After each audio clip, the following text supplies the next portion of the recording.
Hello students, कैसे हैं आप सब। एक बार पुनः आप लोगों के सामने भौतिक विज्ञान के एक नए वीडियो के साथ उपस्थित हुआ हूं।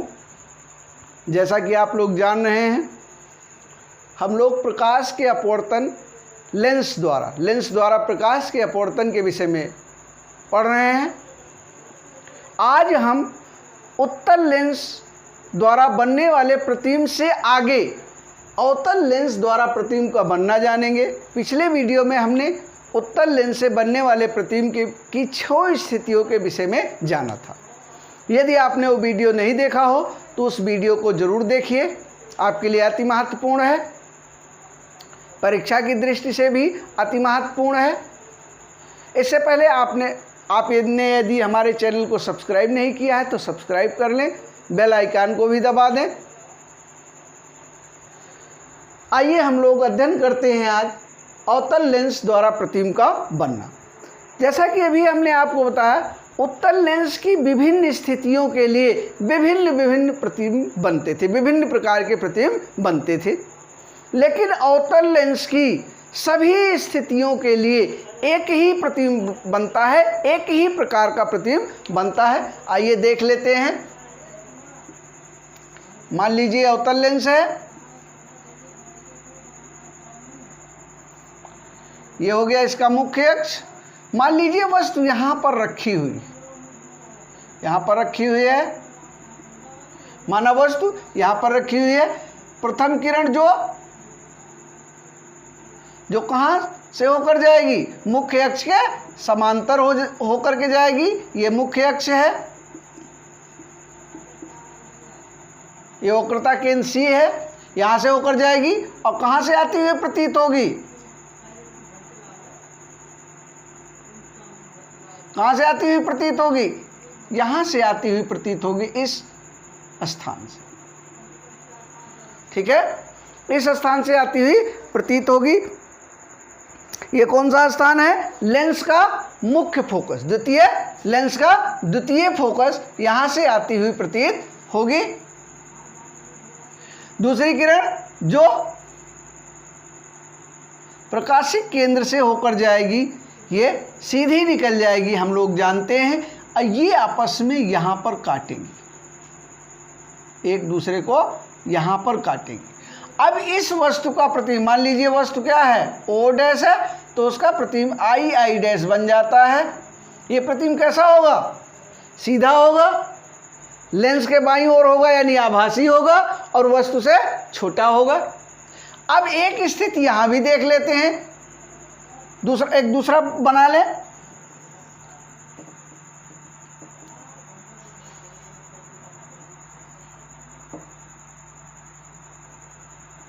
एक स्थिति और देख लेते हैं। ये हो गया मुख्य अक्ष, ये हो गया। अब मान लीजिए वस्तु को थोड़ा दूर रख दें, या दूर तो है, थोड़ा नजदीक रख दें, यहाँ पर रख दें। अब जैसे कि पहले ही जाना आपको, पहली किरण कहाँ से होकर जाएगी, मुख्य अक्ष से समांतर जाएगी, जो कहाँ से आती प्रतीत होगी, कहाँ से आती प्रतीत होगी, द्वितीय मुख्य फोकस से आती हुई प्रतीत होगी। दूसरी किरण कहाँ से जाएगी, प्रकाशिक केंद्र से होकर जाएगी, सीधी निकल जाएगी, ये यहाँ पर काटेंगी। इस स्थान पर वस्तु का प्रतिबिंब बन जाता है। अब देख रहे हैं, जैसे जैसे वस्तु को हम पास लाते जा रहे हैं, वैसे वैसे प्रतिबिंब बड़ा बनता चला जा रहा है। ऐसे ही जैसे जैसे हम वस्तु को पीछे लेते जाएंगे, प्रतिबिंब कैसा बनता जाएगा, छोटा बनता चला जाएगा। यानी अवतल लेंस की प्रत्येक स्थिति के लिए एक ही प्रकार का प्रतिबिंब कैसा बनता है, सीधा बनता है, आभासी बनता है, वस्तु से छोटा बनता है। किसी भी स्थिति के लिए प्रतिबिंब इसी प्रकार से बनता है, सीधा बनता है, आभासी बनता है और वस्तु से छोटा बनता है। चाहे जहां रख लीजिए, उत्तल लेंस के अवतल लेंस के सामने वस्तु को चाहे जिस स्थिति में रख लिया जाए उसका प्रतिबिंब सेम इसी तरह बनेगा। ये हो गया। नेक्स्ट आ जाता है चिन्ह परिपाटी। चिन्ह परिपाटी क्या है? जैसे हम लोग उसमें देखे थे, दर्पण में देखे थे, विभिन्न प्रकार के चिन्ह, दूरियों को नापने की चिन्ह परिपाटी। दूरियों को हमेशा किरणें कहाँ से डाली जाती हैं? बाईं तरफ से, चाहे लेंस हो चाहे दर्पण। जो दूरियां हमने ये भी बताया था दर्पण में, जो दूरियां दर्पण से बाईं ओर मापी जाती हैं ऋणात्मक होती हैं, जो दाईं ओर मापी जाती हैं वो कैसी होती हैं? धनात्मक होती हैं। वैसे ही लेंस में है, जो दूरियां लेंस से बाईं ओर मापी जाएंगी वो सभी हमेशा ऋणात्मक होंगी। जो दूरियां लेंस से दाईं ओर मापी जाएंगी वो हमेशा कैसी होंगी? जो इधर को मापी जाएंगी वो हमेशा कैसी होंगी? ऋणात्मक होंगी। जो इधर को मापी जाएंगी वो कैसी होंगी? धनात्मक होंगी।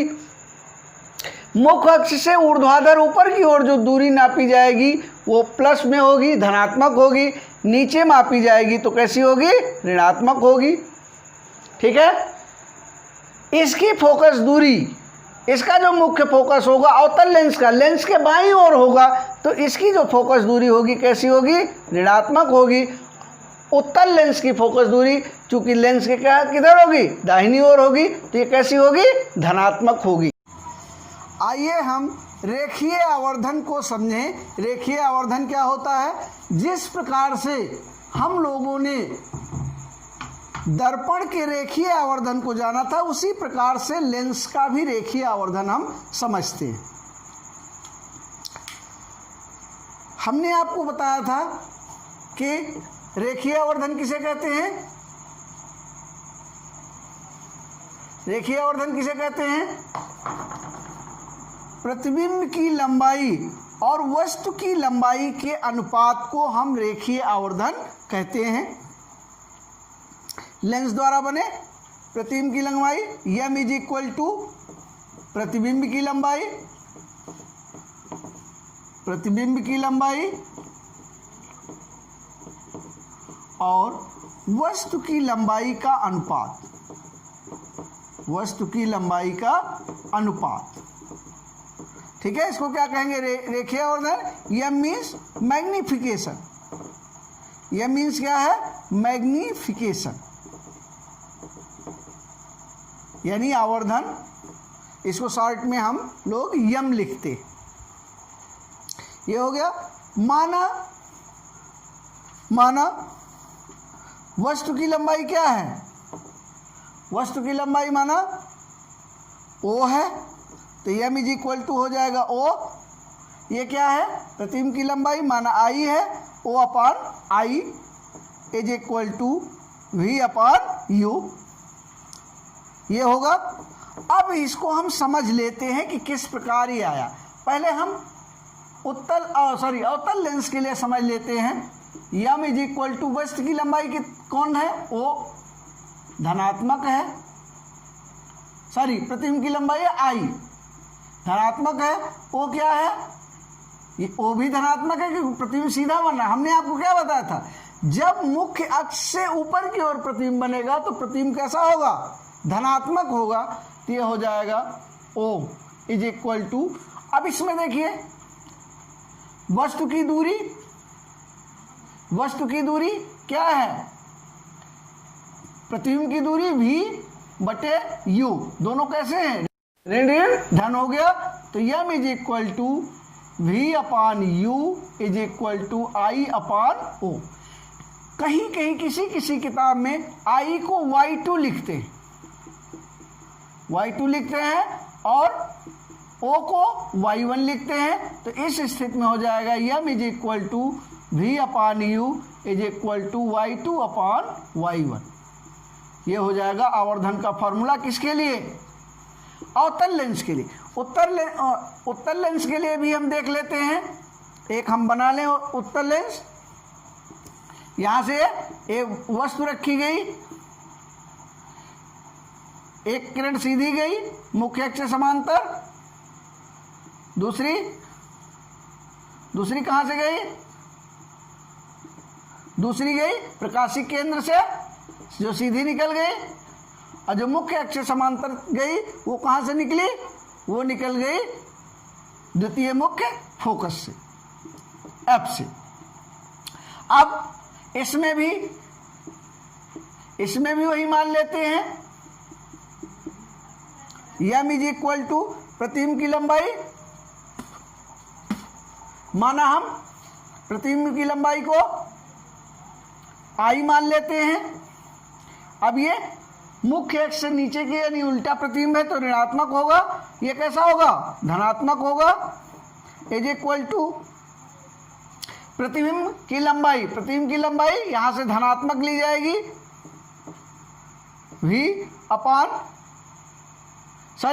प्रतिबिंब की लंबाई ऋणात्मक ली जाएगी, प्रतिबिंब की दूरी धनात्मक ली जाएगी और वस्तु की दूरी क्या ली जाएगी, ऋणात्मक ली जाएगी। अब ये इससे कट गया तो m is equal to I upon O is equal to V upon U, ये हो गया।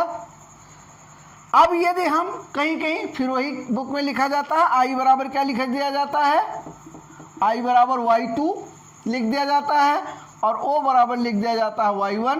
तो इस स्थिति में ये हो जाएगा m is equal to V upon U is equal to y2 upon y। ये हो गया उत्तल के लिए, ये हो गया अवतल के लिए। अब देख रहे हैं दोनों कैसे हैं, दोनों सेम हैं, यानी दोनों ही लेंसों के लिए जो आवर्धन होता है वो उसका सूत्र एक ही होता है, समान सूत्र होता है। हमने आपको सिद्ध करके यहाँ दिखा दिया। अब हम आइए बात करते हैं लेंस की क्षमता की। लेंस की क्षमता की हम बात करते हैं।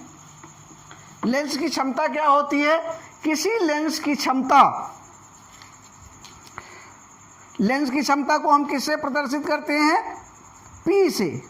P मीन्स पावर, P से प्रदर्शित करते हैं। P बराबर 1 अपान F, ये होता है फार्मूला। जबकि F क्या हो, मीटर में हो, F क्या हो, किस में हो, मीटर में हो। F मीन्स फोकस दूरी, यानी लेंस है एक डायोप्टर उस लेंस की क्षमता है, लिख लीजिए एक डायोप्टर परिभाषा है, एक डायोप्टर उस लेंस की क्षमता है,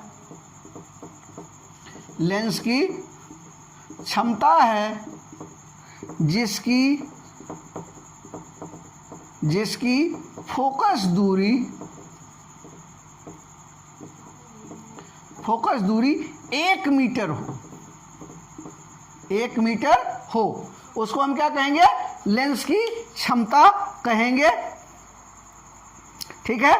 लेंस की क्षमता किसकी अधिक होती है, जो लेंस प्रकाश किरणों को जितना अधिक मोड़ता है उसको हम उतने ही, उसकी लेंस की पावर क्षमता उतनी ही अधिक होती है।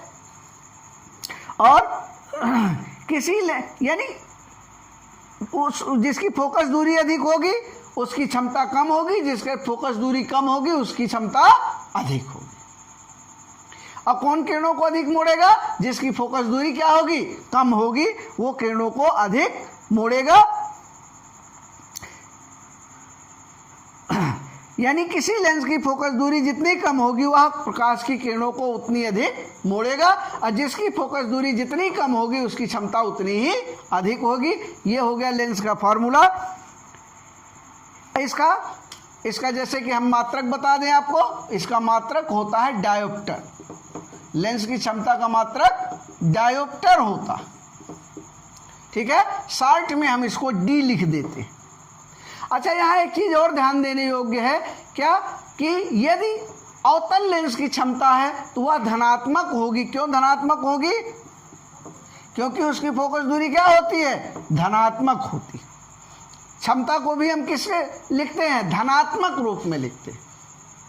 क्षमता को हम किस में लिखते हैं, धनात्मक रूप में लिखते हैं, अथवा ऋणात्मक रूप में यानी चिन्ह के साथ लिखते हैं। इसीलिए इसी तरह से अवतल लेंस की क्षमता कैसी होगी, ऋणात्मक होगी, क्योंकि अवतल लेंस की फोकस दूरी कैसी होती है, ऋणात्मक होती है। अब यदि फोकस दूरी सेंटीमीटर में दी हो, ये कब है, जब फोकस दूरी मीटर में दी हो। यदि फोकस दूरी किस में दी हो, सेंटीमीटर में दी हो, तो P बराबर हो जाता है P बराबर 100/F। अब इसको हम लिख देते हैं सेंटीमीटर में।